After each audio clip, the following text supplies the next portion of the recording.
Hey guys, it's your girl Indeliana. Welcome back to another video.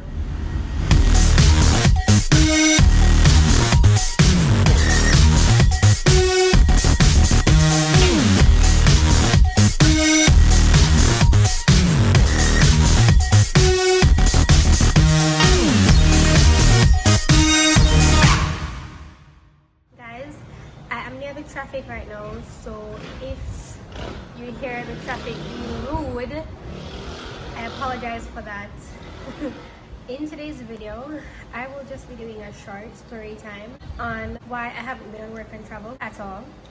I'm in my fourth and hopefully final year of university, and I have never ever been on work and travel. I will not be calling any of the work and travel agencies nor the sponsor names throughout my video. Work and travel is a cultural exchange program that helps university/college students to go into another country with the permit to work and get to know about that country's culture, as well as other students from other countries, where you meet a lot of persons from different places of the world, and you just go there, have fun while working, making money, and it helps to finance most students' tertiary education. I took out a student loan to start my journey in university. I started university in 2018, August 2018 to be exact. I took out the loan with the intentions and expectations to go on the work and travel program to make some money. However, that did not work out in my favor, and I had to still take out loans for second year, third year, and fourth year. Hopefully the final year. So anyway, let's jump into the video why I did not get to go on the program. So the work and travel agency communicate with your sponsors who provide jobs for you and homes for you to stay during the summer to accommodate you. So during my first year, a few work and travel agencies came on the university's campus, and they were introducing themselves to us, and they were recruiting students to use their program. I signed up for 3 work and travel agencies so I could get emails from them about their company, so I could then choose which one I go with. I chose one and I researched them to make sure they are legit. Yes, they are legit. So work and travel costs about, I would say, between $1,400 to $2,000 US for your program fee, and obviously a non-refundable fee of 2,500 Jamaican dollars, which is approximately around 30 US or 25 US, somewhere about there. So they will deal with everything for you, your paperwork and such, for you to get to go to embassy and all. Now I signed up with one company. I decided to go through with them. I paid I think it was 2,500 Jamaican dollars for the registration fee. I registered with them, and their program fee, I think it was $1,490 US dollars. $1,490, so basically $1,500. So I paid that in 2 portions. Mind you guys, my mom took out a loan to pay the program fee. Now, everything was going smoothly.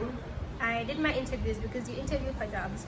So I had my interview done in another parish. They provided the transportation for us. So we went as a group. It was students from a lot of different universities all over Jamaica. And we went to Montego Bay for an interview. So we met at a hotel and we interviewed for a hotel job. I wasn't chosen for that job. Me and a couple other people never get chosen for that job. So we were having a second interview where we would get the job, but that never finalized yet because a lot of stuff went down. Now into the details of where a lot of stuff went down, when I knew who our sponsor was, I made sure I researched, because I'm always researching just to know that things are legit. My auntie, my sister, my mother do listen to my head, make sure so you know say stuff legit before you go through with it. And it is legit because the sponsor that my agency was using was on the embassy's approved list of sponsors. So the sponsor was approved. Remember that? The sponsor was approved. Now, we started getting emails from our agency that are forwarded from the manager, from that sponsor's managerial team, talking about and they were calling names, so we knew who the manager and the sponsor's manager and whatever CEO was. So they were calling and saying, oh, Mr. such and such fell ill, and the DS forms are going to be pushed back a few weeks because certain stuff can't get processed. Now the DS forms are our visa application and stuff that we would take to embassy. So because the sponsor would sort out that, and then all we do is just pick up our DS form, go to the embassy, have our embassy interview so we can get our visa, our student visa. So normally students go for their visa interview around March into April, and then students would leave by May. So when we realized that from February things were starting to go down, a lot of students were very, you know, concerned, and so we always kept asking for updates, whatever. And we kept calling the agency constantly. Yes, the agency responded to us. They never left us out. They always email back. They always like answer our calls, give us updates, even if it's the same updates we're getting, blah blah blah. So yeah, in February we started getting a few emails that such and such, and it started to seem like an excuse.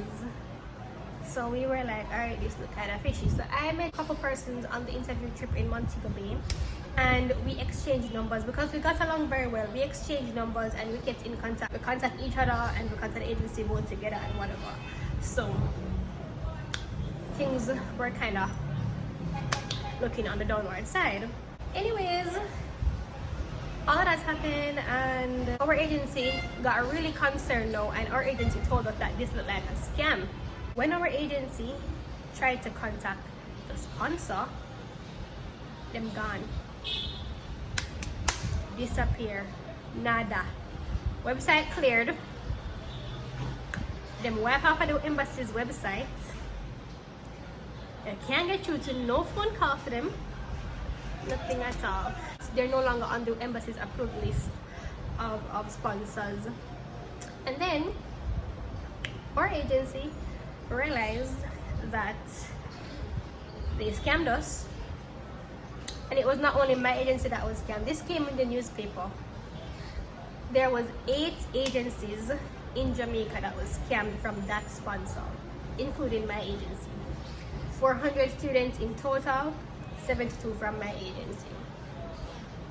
Yeah, that's a lot of money. So they sold the company. The company have new management. The company have new set of people, and the manager of my agency started to get threats from parents and students because they were blaming my agency. No forms were sorted out for us, no DS forms, nobody could go to the embassy. So the person that runs my agency went overseas with State Department and had some meetings and such because we were looking for reimbursement. We were hoping to get back our money. That never worked out. I think he was also in a lot of meetings with Labor and Social Security, Minister of Labor and Social Security and stuff like that out here. That still never really helped us either and such. And that was really crappy. What he had to do was to take out personal loans in his name, and he was trying to repay students. No, I'm not gonna tell any lies. I have gotten a small portion of what I paid. I understand he's paying back 72 students, and I'm still not reimbursed the full amount. I did not go on the program to fund my tuition for the 4 years of university. Never. And another company was assisting my agency with the students. So instead of my agency refunding us, they would transfer our refund money to that agency. I was like, I'm gonna try this for my 2nd year, and because it was now a year later, and the other agency was helping out my agency, and instead of them refunding us the money, they would send the money to that agency, and then the agency would process us and get us on the program. So I was like, alright, I'm gonna give this a try because I may get by the money, so I'm gonna give this a try. That was 2019 2020 school year ending, right? Was it? Yeah, because the first one was 2018 to 2019 school year, then 2019 to 2020 school year, right? Which year we don't know. God. So that agency now, more money again, more money again.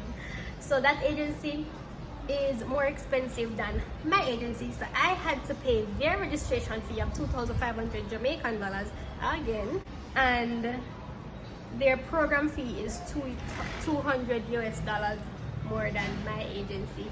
So I had to pay that additional. That's $200 or $300 I'm pay. I pay either $200 or $300 more.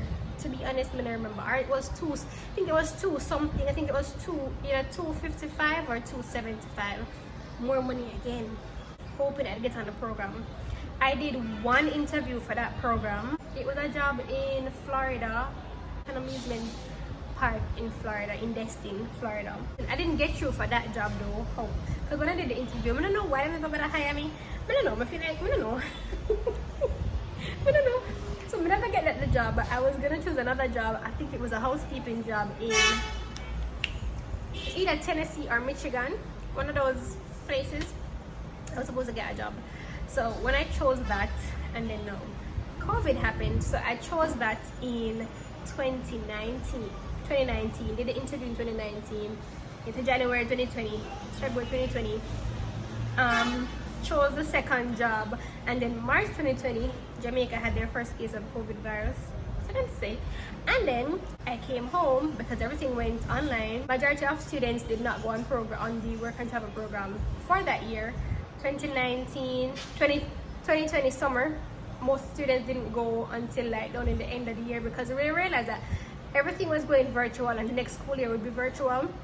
So what happened was students who originally went with that agency got the chance over new students going with that agency. You get what I'm saying? So they got that chance of going on the program, and they went around June, July, August there, and they came back around November, December. And I went to Kingston, I think in October 2020. That was last year, right? Yeah. I went to Kingston September and October, and I went to that agency. Their extra $275 that I paid was non-refundable because I remember I never paid them the remaining 14 whatever. The other agency never paid them yet, so them would be responsible for my refund, which is true. The contract said all of that, but they just confused and can't be bothered. My original agency is an elderly person that operate that agency, so during that time, like persons over a certain age shouldn't be on the road and stuff, so they kind of closed down for a while. I went to Kingston this year, went to the agency. The place, like, it's on a compound where other places are too, and the security told me that that place don't open on a Wednesday. So, and I went to Kingston on a Wednesday, and I'm coming back home the same Wednesday, so I was like, it's not like I had the other day to come and do it. So I called, and I've been conversing, and we're working on something for me to get a little bit more money than what I got before, because they have record of what I've gotten and I have record of what I've gotten. So they're still working out something. I mean, a lot of persons threaten the agencies, threaten the owner of the agency and such, and I've never done that. And the thing is, I never called the agency from last year. I started calling them around this September. I started calling them. I never called them, like, I never bothered them for 1 year, and the person was so grateful to me, and they were like, Miss Bell, you never call us and threaten us. You were so patient with us, blah blah blah. And I'm like, I understand certain situation. I'm not disgusting. As much as I need that money, I was very patient, and I was like, you know what, I'm gonna let things blow off for a while, and that was it. So that's my story, guys, on why I never went on the work and travel program. By the way, I never got foreign before. I was hoping to get on the program, get experience of doing work and travel. A lot of my colleagues have been on the program with other agencies, and they told me about it, and I was really hoping I could have gotten that experience while in college, because it would be so much fun. I'm a traditional person. I grew up with my grandparents and I was grown on sayings and such, and they always tell me that every disappointment is for a good reason, blah blah blah. So I appreciated that. Even though I was disappointed, I understood it's just not my time to travel. Like, my time will come, and I was very humble about the situation. So it is what it is, and if I should travel, I will. It was just not my time, and only God's time is the right time, so I accepted that. So, like, it's no big deal, no biggie. So yeah, that was my story on why I've never been on the work and travel program. It's a little bit corrupted but it is what it is, and that's all I have to say. I'm not bashing any agency, any sponsor, whatever, but yeah, it is what it is. So if you have been on the work and travel program, you can just tell me down below what was your experience like. If you haven't been on it, I hope you get to go on it one day, or if you don't want to go on it, that's still your decision, but I hope you do. So anyways guys, thank you for watching my video and my story. I hope you guys have a wonderful rest of your day or night, whatever time you're watching this. Don't forget to subscribe if you haven't. Please give this video a thumbs up. Love ya. Bye.